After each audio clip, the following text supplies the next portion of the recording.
आपली शेती या यूट्यूब चॅनलवर आपल्या सर्वांचे सहर्ष स्वागत आहे.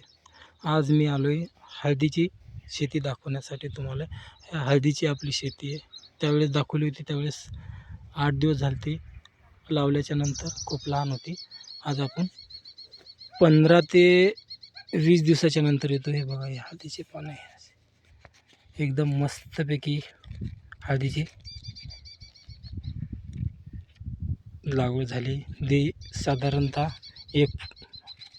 अर्ध्या फुटा, म्हणजे 1 फुटावर पाहिजे होती, थोडी दाट झाली, अर्ध्या फुटावरच हे झाली. ते 1 फुटावर हे ओके. असं एवढ्या मापात पाहिजे हळद. आता हे जे हळद आहे बघा, इथून इथपर्यंत आणि इथून इथपर्यंत, म्हणजे बरोबर साधारणतः हे 1 फुटाचं माप आहे. एवढ्या गॅप आहेत, कारण एवढा गॅप ह्यासाठी पाहिजे. आता ह्या झाडाचं आणि या झाडाचं हे जे अंतर आहे, आता या दोन्हीचं दाखवते, याचं आणि याचं अंतर आहे, एवढं अंतर असलं पाहिजे. कारण की एवढं अंतर कशासाठी पाहिजे, कारण हे ज्यावेळेस हे झाड मोठं होईल, हे मोठं होईल ना, त्यावेळेस हे पण मोठं होणार. म्हणजे दोन्ही झाडं मोठे होणार. मोठं झाल्याच्या नंतर काय होणार, ज्यावेळेस जसं जसं मोठं होईल हे झाड, आता हे झाड मोठं झालं, त्यानंतर हे पण मोठं होणार. म्हणजे याची जे आतलं जे अंतर आहे हे जवळ येणार. आणि ज्यावेळेस हा झाड खूप उंच होणार, म्हणजे हा जास्तीत जास्त 5 ते 5.5 फूट वरी वाढते झाड. कधी आता गेल्या वर्षीचे व्हिडिओ माझ्याजवळ नाहीत, मी डिलीट मारले. त्यामध्ये तुम्ही बघितलं असतं तर त्या हळदीमध्ये मी स्वतः दिसत नव्हतो. म्हणजे असं अंतर जर कमी असलं तर मग ते काय होते, पुढं मोठं झाल्याच्या नंतर त्याचं ज्यावेळेस ते माल लागते, हळदीच्या कांड्या ज्यावेळेस ते फण्या लागतात खूप, तर त्या फण्या लागतात त्यावेळेस काय होतं, ह्या फण्या एकमेकात घुसतात, इकडं म्हणजे त्यांना जागा नसते, स्पेस नसल्यामुळं मग काय एकमेकात घुसतात. मग ते मालाचं काय होते, तिथं आपल्याला त्याचा पण प्रॉब्लेम येते.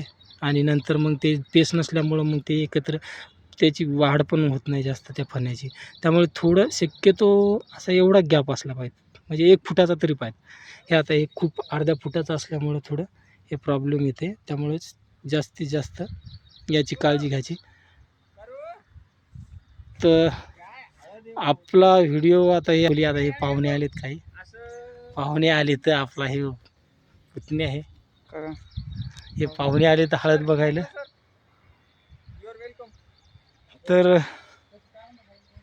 अशा पद्धतीने हळदीची लागवड असते. हिंगोली जिल्ह्यामध्ये जास्ती करून हळदीची लागवड असते आणि हळदीचंच जास्त क्षेत्र असते. आता हळदीला यावर्षी सुरुवातीला 11-12 हजार भाव होता, आता 18-18 हजार भाव आहे. म्हणजे शेतकऱ्यापर्यंत, शेतकरी ज्यावेळेस विकतो त्यावेळेस भाव नसते, आणि ज्यावेळेस व्यापारी घेतात त्यावेळेस भाव वाढते. त्यामुळं शेतकऱ्याने थोडं संयम बाळगायचा. हळद जरी असली तरी भाव सुरुवातीला नसतात, त्यामुळे थोडं ठेवली तर भाव वाढतात. तो आपला आजचा व्हिडिओ मी इथंच संपवतो. जय महाराष्ट्र.